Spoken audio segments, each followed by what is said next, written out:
क्या कोई ज़िंदगी हंसने से भी शुरू होती है? मेरे लिए ये मेरा सवाल ही बहुत खूब रहा और इसका अंदाज बहुत ही अद्भुत रहा।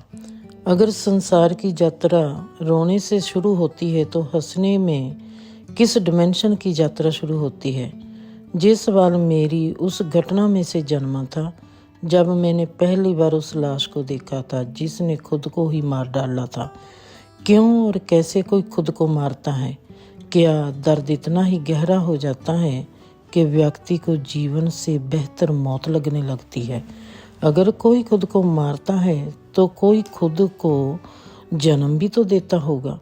इस सवाल में से पैदा हुआ मेरा ये सवाल कि क्या कोई ऐसा जीवन भी है जो फिर हंसने से भी शुरू होता है।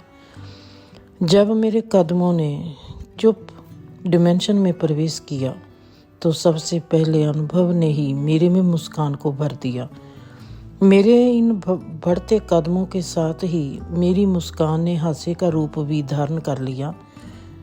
जब मैंने ये जाना कि इस अवस्था को ध्यान कहते हैं तो मेरे हास्य ने आवाज़ का रूप भी ले लिया। इतना हंसा कि मेरा ये हादसा दिन ब दिन बढ़ता ही चला गया। मुझको ये हादसा क्यों आया? चुप में प्रवेश होने का मतलब ही ये है कि मेरा मन ध्यानी हो गया और मैं संन्यास के मार्ग पर चल पड़ी।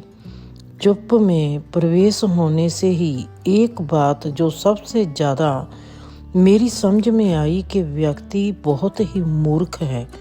मेरा थोड़ा सा जागना ही मुझको ऐसे बदल गया कि मेरी मुलाकात मेरी नासमझी से होने लगी और मेरी मूर्खता से होने लगी।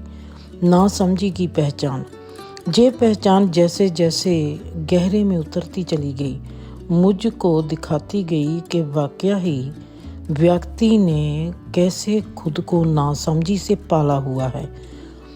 मेरा नासमझी में खुद को देखना ही खुद के लिए शर्माना और नासमझी के लिए हादसा बनता चला गया। अब मैंने देखना शुरू किया कि मेरा ये बदलता हुआ जो सोच है, मन है, वो कैसा है। सन्यासी मन कैसा होता है?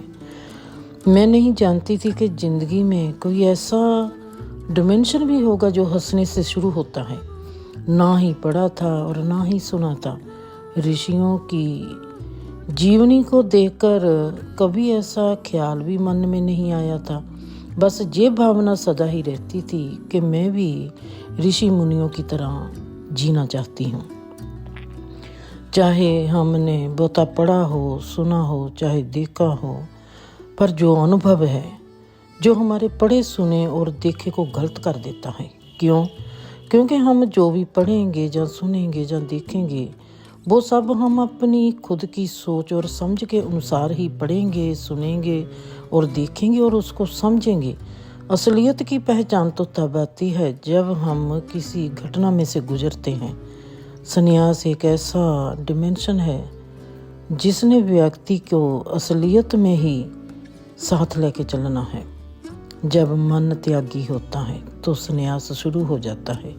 पीले कपड़े जिस्म ऊपर नहीं होते, मन ऊपर त्यागी भावना के होते हैं। संन्यास क्या है? सत्या की राह का राही होता है एक सन्यासी वो होता है जो दिखते संसार के हर रूप, रंग और आकार से ऊब गया होता है और जीवन की गहरी अवस्था को समझने की कोशिश में एक खोजी बन चुका होता है। संन्यास की परिभाषा क्या है? सन्यासी अनजानेपन की गहरी स्थिति प्लस ऊबते मन की उदासी प्लस गवाची हुई समझ प्लस खालीपन की गहरी आँख प्लस नएपन की तलाश इक्वल संन्यास।